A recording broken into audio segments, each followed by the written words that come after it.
vamos a hablar de cuentos sobrenaturales y me parece un momento perfecto ya que hace poco estaba comentando de cómo muchas veces se quieren meter cosas en lugares que ya simplemente no caben. Déjenme mover esto, ahí está. Por ejemplo, ¿qué ocurre aquí? Procuro hablar sin spoilers, pero aquí tengo que hacerlo. Igual es un... El cuento que hay ahorita es solo hay uno, el otro está incompleto, es bastante corto, así que lo diré rápidamente, será una reseña cortita.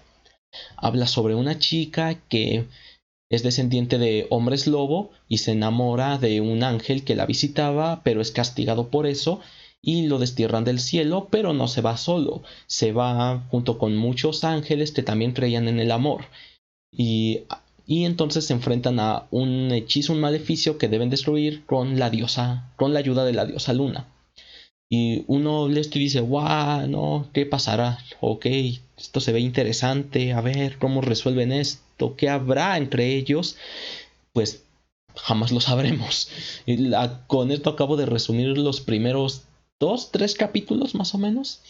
Y lo que ocurre es que es un relato, es más como un relato, una canción, porque son de esos cuentos que como cuando inicia una película y te tienen que introducir al mundo en el que están, como para decirte esto funciona así, en este mundo existe esto, como de había piratas que corrían y zarpaban de allá para acá, así.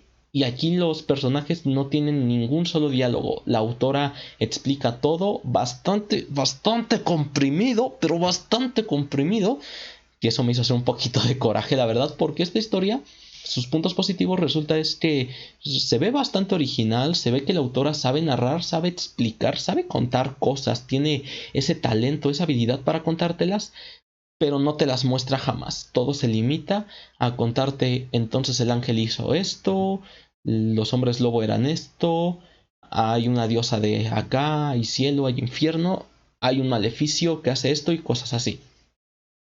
Y bueno, básicamente esos son los puntos positivos y ahora los puntos negativos. La mitología, los personajes que te intentan meter aquí no tienen lugar en una historia así de corta, así de compactada.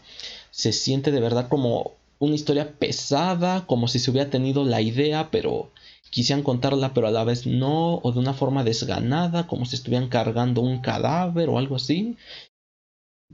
O escuché algo, perdón. Y entonces lo que ocurre es que da como un resultado una historia bastante insatisfactoria porque, más que nada en el final, porque él es el primer capítulo y es como de, ok, la autora te está contando, en mi mundo hay esto, en mi mundo o hubo este acontecimiento, en mi mundo existe un cielo, existen hombres lobo, y es como de, ok, vamos a ver qué deparan los siguientes capítulos. Y los demás capítulos son lo mismo, es narración, narración, no te explican nada. Los personajes, ya lo vuelvo a decir, quién sabe por décima vez, los personajes no son marionetas del autor, los personajes tienen sus propios ideales, su propia mente, su propia forma de ser y el autor debe darles una voz, no manipularlos para contar la historia. El autor debe contar lo que digan sus personajes, se deben crear buenos personajes y aquí tal vez sí haya buenos personajes, pero lo repito, nunca se les ve hablar, nunca conversan entre ellos, solo es la autora contándote las pequeñas acciones importantes que hacen, ya que te dicen se lanzó un maleficio, el ángel hacía esto, y en medio renglón te narran lo que pudieron haber sido años de la vida de los personajes. Entonces en eso radican sus puntos negativos. 5.0 es la calificación que le doy a esta historia, siendo lo más objetivo posible, porque se le nota ese potencial de poder contar una buena historia, pero no querer. Se limita a hacer un pequeño relato de amor, súper corto, y digo, no está mal, pero si estás metiendo mitología así de importante como licántropos, ángeles, ángeles caídos, eso es lo que puede atrapar al autor, entonces tienes que contar más sus diálogos, lo que piensan. Tal vez esto habría quedado mejor en una saga.